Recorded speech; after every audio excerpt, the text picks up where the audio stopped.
আসসালামু আলাইকুম। আজকে চলে আসলাম 3 নং চরমোহনা ইউনিয়ন। যে এই সোয়াবিন ক্ষেত, একটা সোয়াবিন ক্ষেতটার ভিউ কিন্তু ভাই এত অসাধারণ লাগে আমার কাছে। আপনাদের কাছে কিরকম লাগে মানে আমি বলতে পারি না, আমার কাছে এরকম না, অসাধারণ। মানে এত সুন্দর লাগে ভাই, আমি মুখে প্রকাশ করে বোঝাতে পারবো না। আর এদিকে পাতাকপিটা তো আরও অসাধারণ লাগে, আর এটা খাইতে পারলে তো আরও অসাধারণ। এদিকে সবগুলা লাগাই রেখেছে পাতাকপি। আর এদিকে হচ্ছে গিয়া এটা হচ্ছে মশারির ডাইল ভাই, এত পরিমাণে মশারির ডাইল করছে এই খেতে। এই দেখেন, এগুলা হচ্ছে মশারির ডাইল। এই যে খেয়েছে গাছে ধরে রয়েছে, দেখছেন?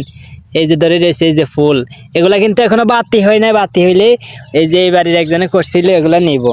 মানে এত পরিমাণে এই যে মশারির ডাইলের ক্ষেতগুলা দেখা আমার এত পরিমাণে ভালো লাগলো ভাই, আমি আপনাদেরকে আর মুখে বলে বোঝাতে পারবো না।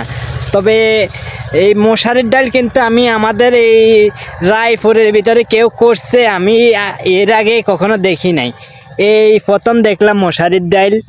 এগুলা কিন্তু মশারির ডাল করছে। মশারির ডাল আমি তো এগুলা মশারির ডাল নামে চিনি।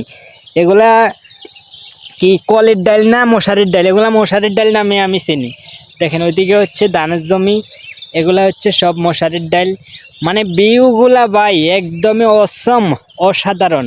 আপনাদের কাছে কীরকম লাগে আমি জানি না, তবে আমার কাছে এই দৃশ্যগুলা মানে আমার ছোটোবেলার কথাগুলা মনে করিয়ে দেয় এই দৃশ্যগুলা দেখলে। দেখেন অনেক সুন্দর।